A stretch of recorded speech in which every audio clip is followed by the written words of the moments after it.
When I saw your name, I'm like, wait, have I?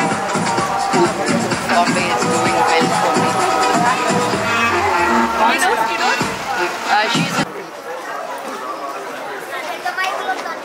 అక్కడే కూర్చోండి, photo తీసుకుంటా వచ్చి మధ్యలో కూర్చోండి. ఓకే,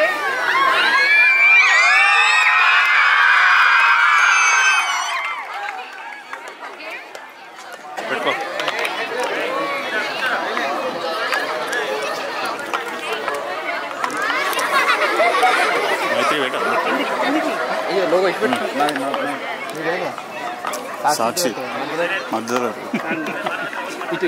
మిడిల్లో పెట్టాను.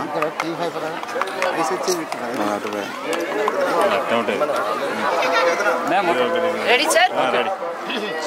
అందరికీ నమస్కారం. ఈరోజు నేను కరీంనగర్కి వచ్చి టీచ్ ఫర్ చేంజ్ ద్వారా 20 గవర్నమెంట్ స్కూల్స్లో స్మార్ట్ క్లాస్ రూమ్స్ పెట్టడం నాకు చాలా చాలా సంతోషంగా ఉంది. మేము ఇప్పటికీ 500 స్కూల్స్లో ఉన్నాం స్మార్ట్ క్లాస్ రూమ్ ద్వారా. మోర్ దెన్ 36,000 స్టూడెంట్స్ డైరెక్ట్గా గవర్నమెంట్ స్కూల్లో మేమున్న స్టేట్స్లో ఆంధ్ర, తెలంగాణ, కర్ణాటక, చెన్నై, తమిళనాడులో నుంచి మేము ఇన్ని స్కూల్స్లో ఉన్నాం. మా ఉద్దేశం ఏంటంటే ఒక ప్రైవేట్ స్కూల్కి వెళ్ళే పిల్లలకి గవర్నమెంట్ స్కూల్కి వెళ్ళే పిల్లలకి ఏ తేడా ఉండకూడదు అని. క్వాలిటీ ఎడ్యుకేషన్ అనేది అందరికీ దక్కాలని. India is the youngest country today in the world. Youngest country అంటే యంగెస్ట్ పాపులేషన్. మనం కానీ మన కాన్సన్ట్రేషన్ మన పిల్లల మీద పెట్టకపోతే మన ఫ్యూచర్ అనేది చాలా డేంజర్లో పడిపోతుంది.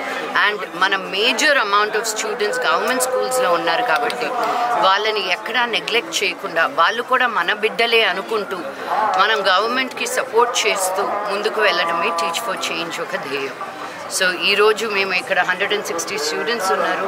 Primary school education 3rd, 4th and 5th గ్రేడ్స్లోనే కాకుండా మాకున్న flagship programmes, voluntary based programmes అని చాలా ప్రోగ్రామ్స్ జరుగుతాయి టీచ్ ఫర్ చేంజ్ ద్వారా. సో ఈరోజు మేము స్మార్ట్ క్లాస్ రూమ్ ఇక్కడ ఓపెన్ చేసాం. 20 స్కూల్స్ కరీంనగర్లో. యాదాద్రిలో పోయిన సంవత్సరం 50 స్కూళ్ళు ఓపెన్ చేశాము. ఈ సంవత్సరం ఇంకో 50 స్కూళ్ళు తీసుకున్నాము. ఇలా వేరే వేరే డిస్ట్రిక్ట్స్, బలహీనంగా ఉన్న డిస్ట్రిక్ట్స్కి వెళ్ళి, అంగన్వాడీ డిస్ట్రిక్ట్స్కి వెళ్ళి, ట్రైబల్ డిస్ట్రిక్ట్స్కి వెళ్ళి మేము హెల్ప్ చేయాలనేది మా ఉద్దేశం.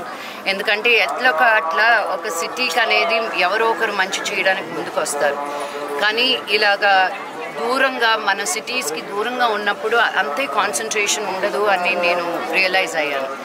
సో మన అందరినీ కూడా మేమున్నాము, టీచ్ ఫర్ చేంజ్ ఉంది, మీరు కూడా ఇంపార్టెంట్ అని తెలియజేయడానికి నేను కూడా స్మార్ట్ క్లాస్ రూమ్స్ ఓపెన్ అయిపోయిన తర్వాత వచ్చి ఇలాగా మీ అందరితోటి మాట్లాడడం జరుగుతుంది. నాకు మీ సపోర్ట్ కావాలి. ఎందుకంటే ప్రెస్ అనేది మీరు బయటికి చెప్తేనే ఈ ఊరు నుంచి చదువుకున్న వాళ్ళు, బయటకు వెళ్ళిన వాళ్ళు మళ్ళీ ఈ ఊరికి ఏదో ఒకటి చేయాలనే ఒక ఆశ రావాలనేది మా కోరిక. మేము కొంతవరకు చేయగలుగుతాము. తర్వాత మనం అందరం కలిసికట్టుగా చేస్తేనే ఒక చేంజ్, ఒక డిఫరెన్స్ అనేది మనం క్లారిటీగా చూడగలుగుతాం. సో కరీంనగర్ నుంచి వెళ్ళిపోయి యుఎస్లో, యూకేలో, కెనడాలో, వరల్డ్లో ఎక్కడున్నా come back, take care of one government school so your town, your city can get better to give back to the world at large. Thank you very much.